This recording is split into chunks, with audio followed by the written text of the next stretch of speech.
Word of the day is escalation. To resolve conflicts, you got to learn how to be the type of person who can de-escalate a conflict. You're in a conflict, you know you're in a conflict, but you know how to put some water on that thing. Because either you're going to de-escalate conflicts or you're going to escalate conflicts. And you can't say, well, I'll just ignore them. Well, ignoring conflicts is another way to escalate conflicts. All right, so word of the day, escalation. Escalation is a rapid increase in the conflict. Escalation is an increase in the intensity or seriousness of something. An escalation of violence. Like I said, somebody stepped on your foot. So then you bump them. Like, hey man, they turn around like, hey man, you just stepped on my foot. They up in your face like, oh, I don't care if I stepped on your foot.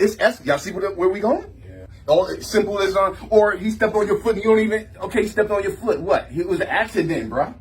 You need a sorry? You in a crowded club?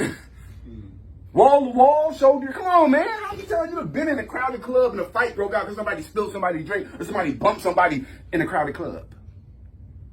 I know Jordans, man. You know what I'm saying? 9 times out of 10, they not even paying, and half of the people drunk. You need a sorry? Just imagine, you know how many people got killed over somebody stepping on their sneaker? Yeah, I heard that. You see what I'm saying? Man, apologize. That's the type of stuff that I'm talking about that escalate. See, us as adults, you should never get killed because somebody stepped on your shoes. Saying of the day, a glass cannon fires shots but can't take any back without exploding. Remember that. A glass cannon can fire shots, but it can't take them back without exploding. We got some people that are like that. 7 steps to calm any argument. During an argument, emotions rise. Each side digs their heels in until they are hearing but not listening to the other side. Each side digs their heels in until they're hearing but not listening to the other side. Because if I'm hearing you but I'm not listening to you, I'm just hearing the stuff I don't like.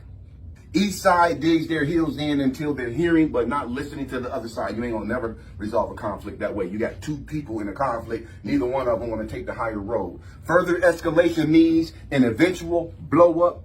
The results are damaged emotions and no solutions or greater understanding. So when you go into a conflict situation with somebody, the goal is to come out of that conflict situation with solutions on how to make sure this don't happen again. You come out of a conflict situation, you should have a greater understanding for the other person. If you do it correctly, you'll have a greater understanding for the other person. How do you get your point across during a conflict without starting a war? Let's take a look at a few ways to approach the argument and bring it back to healthy communication. 7 steps to calm any argument. Number 1, keep the temperature even. Emotions are human, but we can keep them in check. When feelings spike, we perceive a threat from the other person, and depending on your anger style, you may go into flight or fight mode. Most of us, we either fight or flight when we get into a conflict situation. Either we get into a conflict situation and we dip. Pew, I'm out. I ain't dealing with this. And that's not always good either. Sometimes you need to stand there and stand your ground. And then a lot of things are not a fight. You got to understand that too. Everything is not a fight, and you got to learn how to pick your battles and don't let your battles pick you. Depending on your anger style, you might go into fight or flight mode, and emotions will replace logic. If you become upset during a conflict, take a deep breath to calm and ground yourself. Slowing down and pausing while speaking reduces the threat level. After all, how things are said is just as important as what is being said, if not more so. 7 steps to calm any argument. Number 2, have a sense of humor. Humor, in a way, if you use it properly, can de-escalate a conflict. Now, if you don't know humor, and if you don't know timing, because if you think you funny, don't mean you funny. Because some situations you might try to use humor, and humor is not what you need in that situation. You need listening and understanding, because humor might make this a worse situation. If I'm talking about something serious and you over here clowning, bro, if you don't quit playing with me, don't be a glass cannon, because one-way shot firing is bullying. Humans can break the tension of awkwardness of a conflict by using humor. Humor makes you more persuasive since it sends a message of friendliness and says that they can laugh with you. It reminds the other person that no matter what the topic is, there's more between you both than just this conversation or an argument. Of course, this does require care of what is appropriate and when to use humor. If comedic timing is not your strength, maybe let the other person initiate humor if they want to. 7 steps to calm any argument. Number 3, ask thoughtful questions and listen politely. Most people don't listen with the intent to understand. We listen with the intent to reply. That's from Stephen Covey. So while the other person is telling you why they're upset, most of us are thinking on our rebuttal. What I'm going to say in response to that. So everything that you're saying, in my mind, I'm thinking about how I'm going to counter you when it's my opportunity to talk. And as long as I'm doing that while you're talking, I'm not listening to you. I'm not really hearing you. And if I'm going to hear you, I gotta take all of that stuff that's in my head, get that junk out, and clear my mind. Enough space where I can hear what you're saying and shut up while they're doing it. Because you both can't talk at the same time. We can sing at the same time. We can't talk at the same time. Somebody has to be quiet and listen. And then when the other person has something to say, the other person be quiet and listens. That's how you resolve a conflict. We all do it, even with the best intentions. Selectively listening only to the parts you want to respond to means you're making assumptions to fill in the parts that were ignored. The other person feels invalidated, lured into speaking only to be stepped on and used for the other person's agenda. To win in this situation, you have to listen to the other person with the intent of understanding where they are coming from. This will reveal better information to use with no assumptions to muddy the waters. And number 4, realize and accept that you might be wrong. You got to leave some space for that, because if you ain't leaving some space for I might be wrong in this situation, you just co-signing your own BS. So you got to go into every conflict situation because you don't know what you don't know. Not just that, you don't know what they know or what they think or what their assumption is. Only way you're going to figure it out is communication.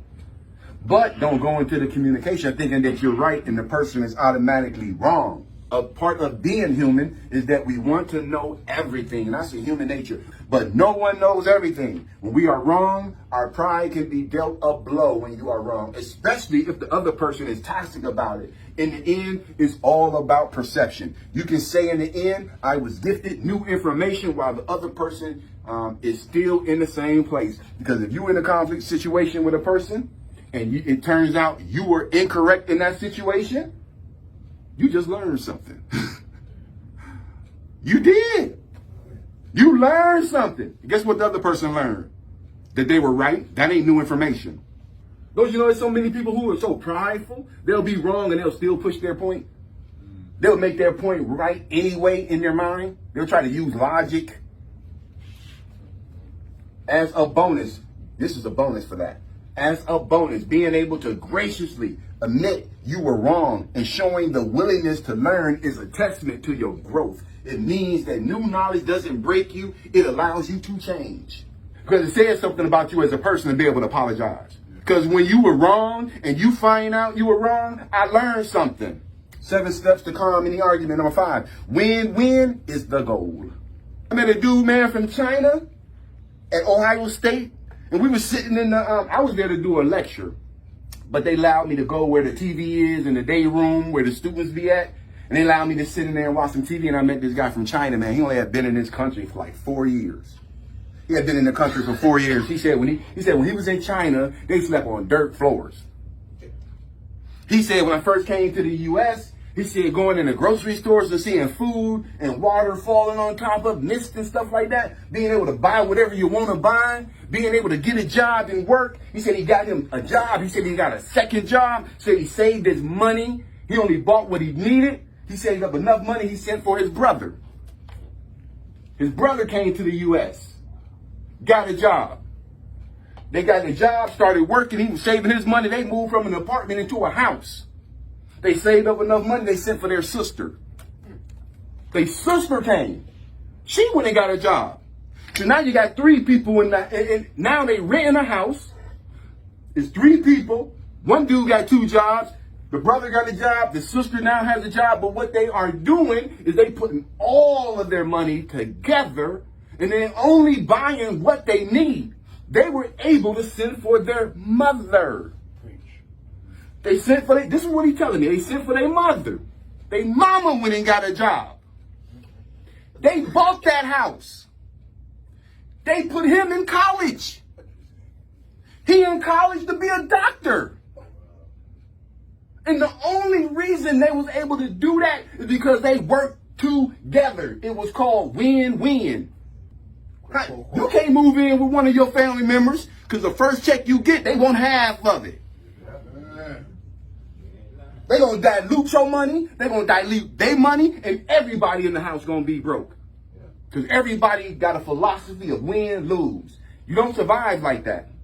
You're not going to survive like that, and you are not going to win like that. Life is win-win. And the people who win at life, they understand that. Nobody has to lose. Labeling an exchange as an argument suggests the need to win. When you're having a discussion or a disagreement and you calling it an argument, you already putting yourself in the mindset or the mode that you got to win. That ain't no difference than a lion out on the Serengeti. If you ever wind out on the Serengeti and you're out there and a lion look over and look at you, first thing you better remember is don't run. Because he might be looking at you and just wondering who or what you are. But the minute you run, he got to chase you. The minute you run, you just went from a curiosity to prey. Yeah, now I have to get you. That's the same thing with a disagreement or a discussion. You call it an argument and already you in win mode. Healthy communication involves both give and take. Dishing out only rebuttals and rejection can make people feel attacked, even if what you are saying is true. Win-win, on the other hand, shows the other person that their opinion matters and you're hearing them. Finding that small island of common ground, that's all you need. It don't have to be a lot. All you need is a small island of where y'all can agree and stand on that. If you can't find no other common ground, bro, we brothers. We got the same mama. Now, come on. That's enough. Man, I done known you, bro, like 10 years. We've been friends since we've been in high school. That's common ground. Whatever y'all disagreeing with, find some common ground that y'all can stand on. Too many people be looking for differences. Don't look for differences. Look for what you got in common. Finding a small island of common ground can be critical in being able to progress without violence and bloodshed. We trying to avoid violence and bloodshed, and an argument can lead to that. A disagreement can lead to that. A misunderstanding can lead to that. Number 6, do your homework on the issue first and only use the facts. This is as much for yourself as for the argument or the debate or the discussion, whichever it is. Facts help to diffuse emotional arguments by replacing them with logic. Being comfortable and knowledgeable further increases your ability to identify inconsistencies and contradictions and assumptions from the other person. They may be basing their ideas on inaccurate information if they gossiping.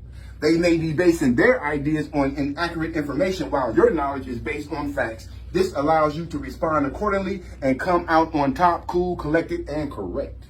7 steps to calm any argument. Appeal to higher values. Because it's not enough to win an argument. It's not enough to win a disagreement.